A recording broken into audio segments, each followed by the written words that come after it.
Good evening. Welcome to Athens City Council.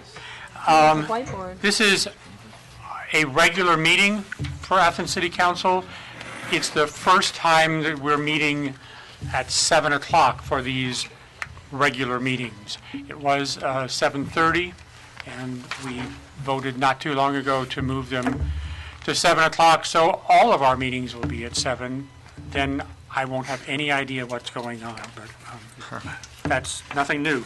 It's Monday, October 7th, 2013. We have all members present, so we do have a quorum. We have three sets of minutes that we'd like to approve. Regular sessions of council held on September 3rd and September 16th this year, 2013, and a special session that was held on September 23rd. Could we have a motion to accept those minutes? So moved. Second. All those in favor of accepting these three sets of minutes signify by saying aye. Aye. Those opposed, same sign. Okay, we have accepted the minutes. I don't have any communications at this time. I have some that I'll talk about later. And I've just got one communication I received today from Michael Lockman, and he's the director of the Athens Transit Program.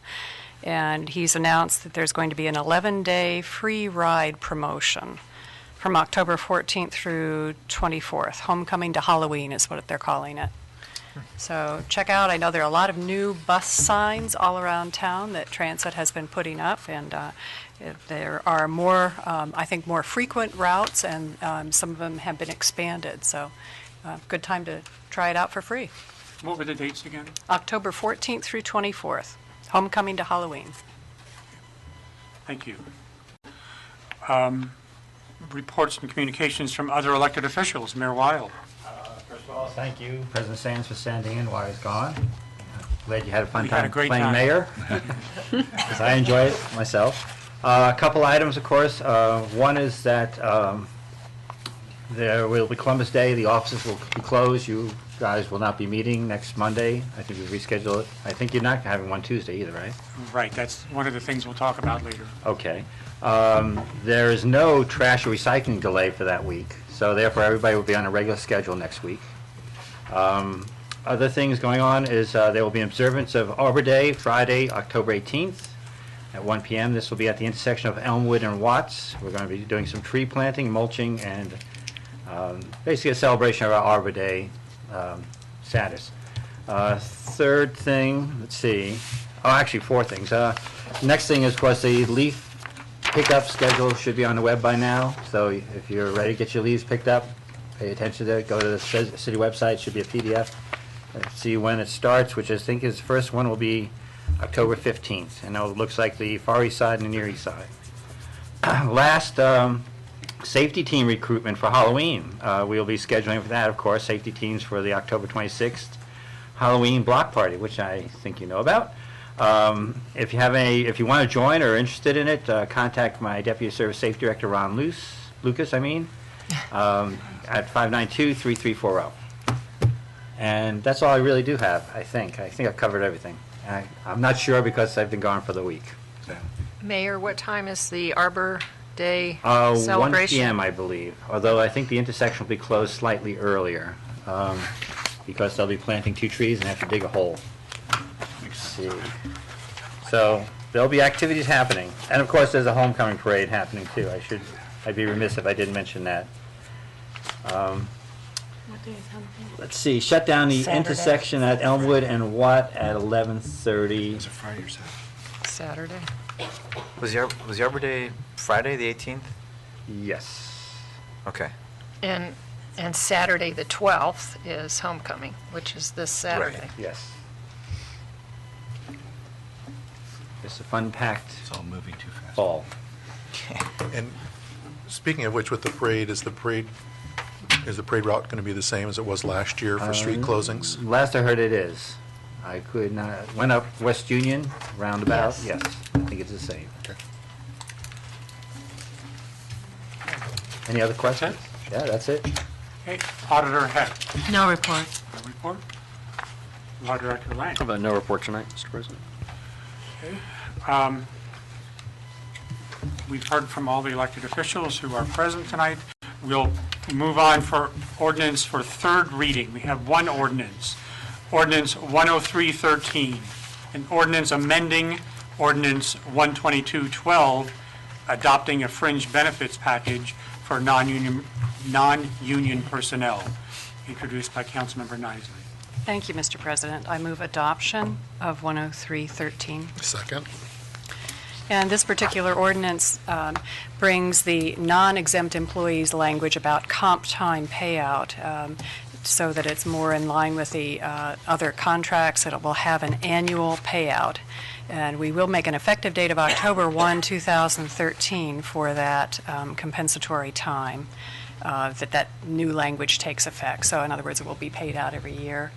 Over the long term, then, the projections of the auditor's office is that this will save the city money by doing this, and sets out a standardized kind of then benefits for all the city employees.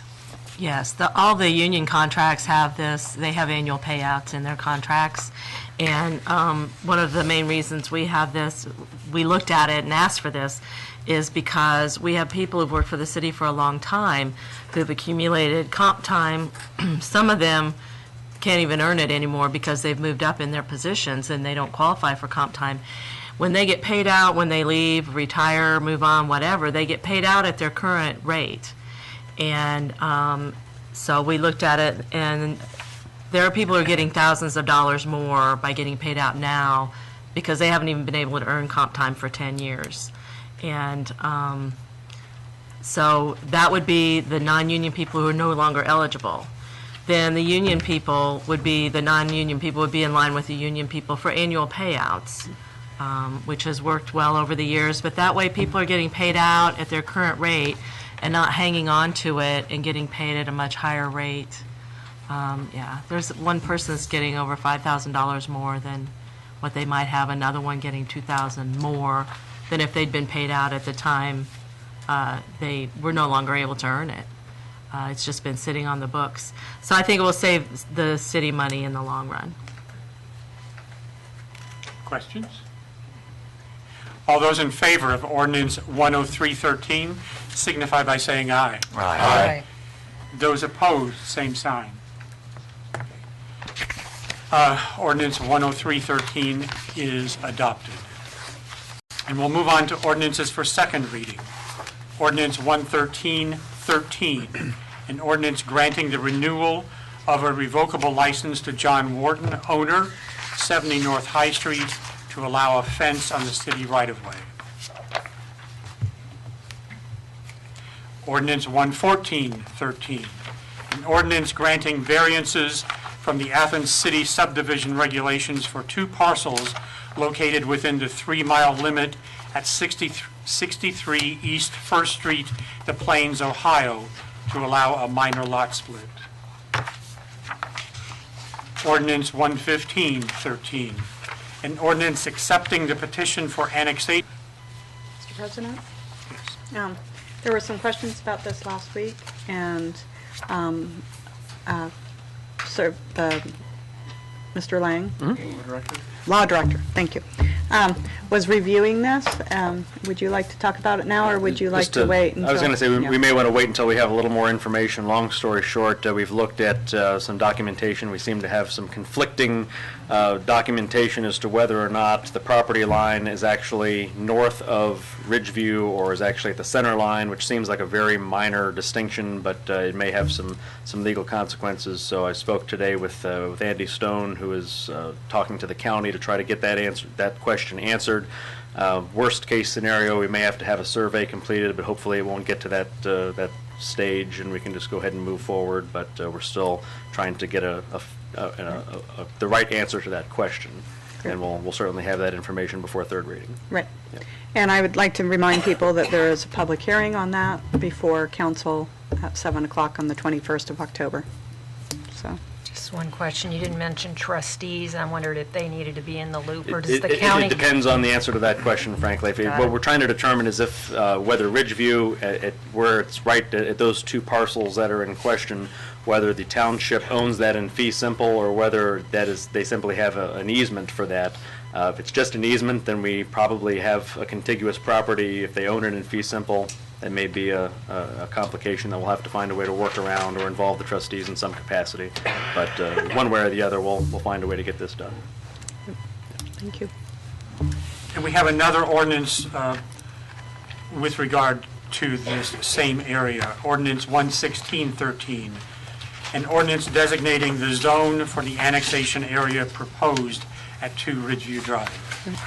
That's straightforward. Once it's annexed, that will go with it. Again, this is second reading. We'll hear more in 2 weeks at third reading. We have now one ordinance for first reading. Ordinance 12213, an ordinance amending the 2013 appropriation ordinance, introduced by Councilmember Nisley. Thank you, Mr. President.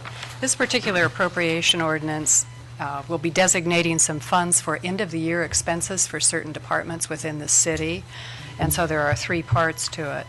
The first one is $20,000 to the Community Center Fund, and in part this is for custodial supplies and child care program needs. That's $8,500. Maintenance supplies, community center filters, bearings, et cetera, that's $2,500 within that. And then $4,000 needed for natural gas heating. So these are end-of-the-year expenses then for the recreation, or the community center. The second part of the appropriation concerns $15,000 for purchase of safety supplies, and we did discuss this also in committee a few weeks ago.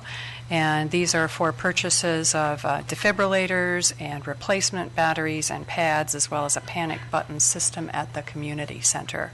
I do believe the AEDs are going in the law administration building, but then the panic button will be located at the community center. And then the third part is for some supplies, expenses needed by the police department between now and the end of the year, and that has been, the need is identified at the amount of $10,000.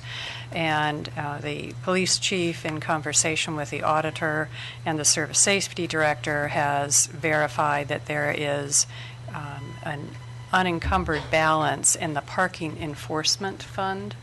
And so what we're doing is a transfer between the parking enforcement fund to the police department fund to cover supplies needed towards the end of the year.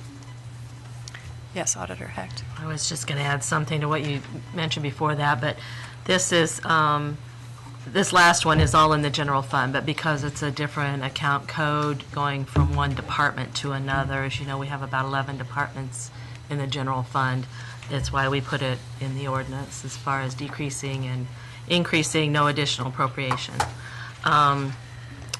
Back to the general fund and the safety supplies, the reason that the panic button and the community center is being taken out of the general fund is that there's a little, not so little, but a pot of money that we have put in the general fund from safety meetings that our HR director went to for years, and that's been tracked over the years. They spent some money early on, then they didn't do much, even though the safety committee still meets regularly. And so that's why that's, it's like a rebate that we get back for them attending these meetings that have always been in Marietta, to my knowledge. And so that's why that money is coming from, the general fund for the community center, because it's a pot of safety money for the whole city. Yes, Mayor. I will mention that we're looking at the electric bills too for the end of year. I know they're coming in higher than expected, so there's some discussion probably for the next Finance and Personnel Committee. Okay. Okay. This was an ordinance for first reading. Any announcements or other business that we take care of? I have an announcement. Go ahead. Okay.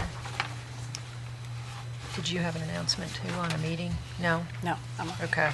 So the transportation meeting is, we're meeting at Curran on the 8th and the 22nd. We meet at 10:15 in the morning. And generally, the committee is there, meeting with Andy Stone.